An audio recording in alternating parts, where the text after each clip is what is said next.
Alright, we're live. There we go. We are live here at Birdie Printing Incorporated. We're live. Alright, let's get the first shot. Alright. The h2d is sometimes a failure. Perfect first shot. Let's get the lights on and let's get talking. So now we can show, like right here, and we're just a little bit too short. There we go. So this is the h2d.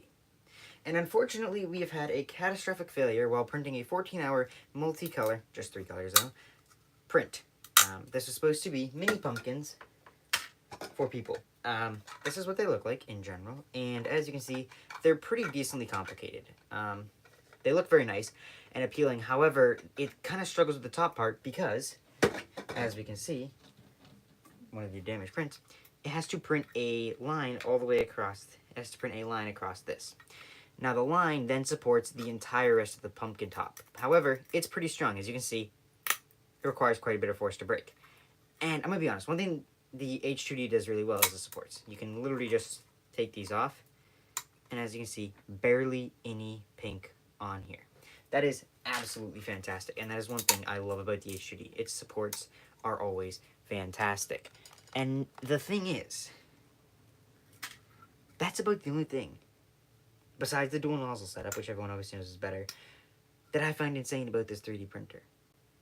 Because I have had so many issues with this 3D printer that I honestly don't even want to own one. At some point, I was going back and forth with Bamboo Lab, and I said, is there any chance I can just send this back and I can just get like half my money back? And they said, well, unfortunately, it's past the warranty period. I'm like, I will literally be giving you $1,000 at this point, and you can just keep the unit. And yeah, they never got back to me after that. As you can see here, in the scene of the crime, I have touched this a little bit. However, I put everything back as it was, for the most part. As you can see, this is a bit of filament.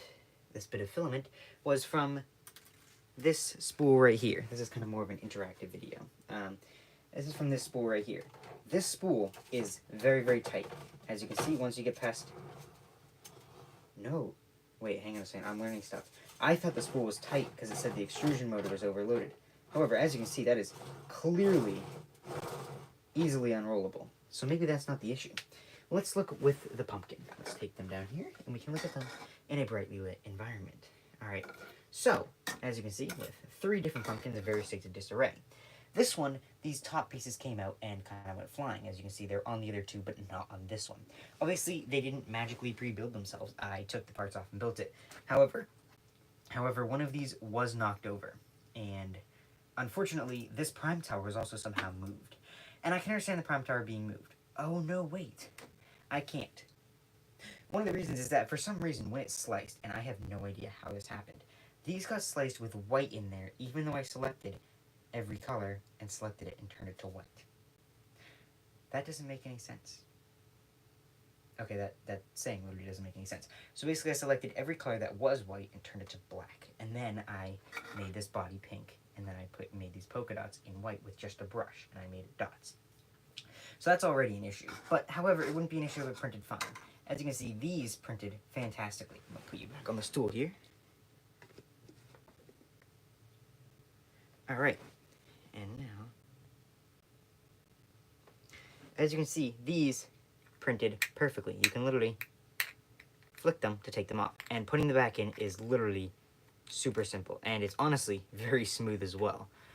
I am kind of impressed at how fantastic the h2d is. And then these kind of like lock, and you can't really move them as much, and they actually perfectly lock in the right way so as to fit in the pumpkin and make them look fantastic. Which is honestly a plus, and if you really like this pumpkin, you can totally go download this on MakerWorld and support me in my adventures. That's how I managed to get this bad boy. Also with a lot of hard work and money saved over the course of a 1.5 years, but that's not important, right? So, let's go back to this. As we can see here, let's clear out this. We already know what this is. We already know what this is, so we're just going to put them up here for now. We don't need them. We know what that is. We don't need that. Okay, so these, for some reason, fell out. honestly kind of understandable if there was a crash. Like, obviously, there was a crash. Now, originally, as you can see by this footage that I'm going to be showing here, these pumpkins were not actually all going to be finished. I did remove one because it moved, and the printer caught that.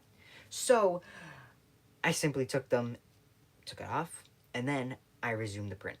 And then I come back up here like 5-10 minutes later, and it's all destroyed. So, I find this on the build plate, obviously, back here. Not quite sure how it got there. That is a fantastic question for the Bamboo Lab support team, which we'll be getting to that later. These, obviously, can come loose, especially since they're small and they don't have a lot of coverage. However, they did have a brim, and that is honestly fantastic because that probably saved them from falling off. So let's get this off. They don't look terrible, but they could be better. All right, let's get those up here. And these are a bit shoddy on top, if I might use that word, because the white actually doesn't fully show through here, and that's pretty crappy because it means that the filament, if you can see closely here, it actually didn't get fully rinsed out.